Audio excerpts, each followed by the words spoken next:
Alors, nouvelle vidéo, on est début février. Ouais, ça va aller très vite. Le premier décollage, il réussit tout de suite. Donc ça se lève bien, les suspentes ne sont pas emmêlés. Le vent, il est juste comme il faut. Bon, peut-être un petit peu de force, du coup, je dois faire quelques pas, mais ça décolle plutôt pas mal. Donc là, je sais pas pourquoi, mais je suis dévié tout de suite à droite. Bon, en tout cas, je me remets directement dans le bon axe. Alors, plus tôt dans la journée, il y avait un thermique à cet endroit-là. Au niveau des cailloux, c'était pas trop mal, ça tenait un petit peu. Là, c'est un peu moins spectaculaire.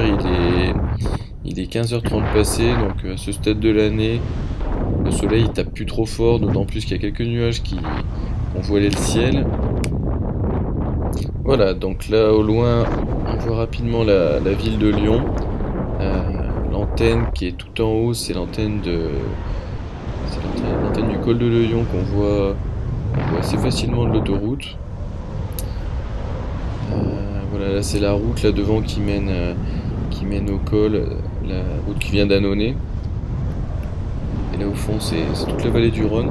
Alors je sais pas si on va le voir sur la vidéo parce que la caméra est quand même placée assez bas, mais c'était plutôt pas mal parce qu'on voyait bien les Alpes, le ciel était assez bien dégagé.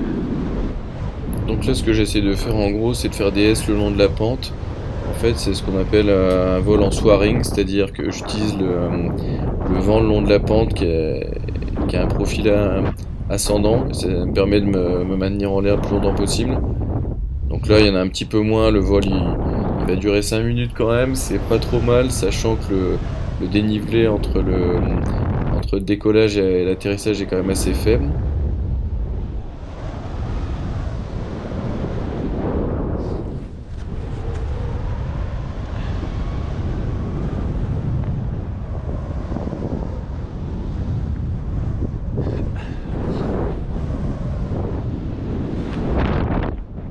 On est quand même assez fort.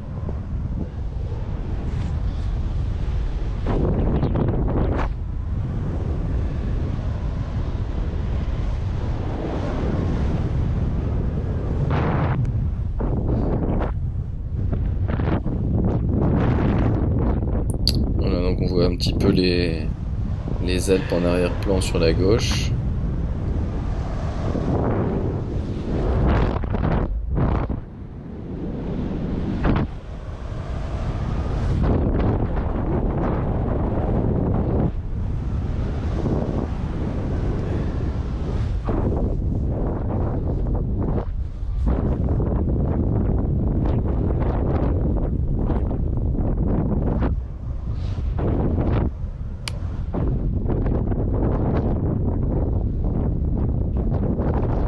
À ce moment-là, je me pose la question de ce que ce serait intéressant de se poser là. Le problème, c'est que la pente, elle est pas bonne par rapport au sens du vent.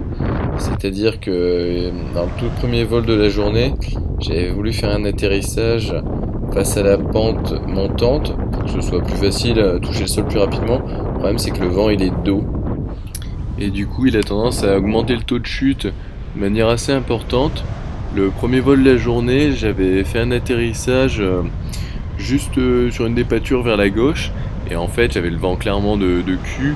Et je me suis posé très rapidement. Je me suis pas fait mal, mais c'était assez brutal. Là, je suis descendu un peu court. Du coup, j'essaie de me mettre dans une position un peu plus aérodynamique pour permettre de gagner quelques mètres. Je sais pas si ça change grand-chose, mais en fait, l'atterrissage, c'est la pâture qu'on voit tout devant. Donc je suis pas large.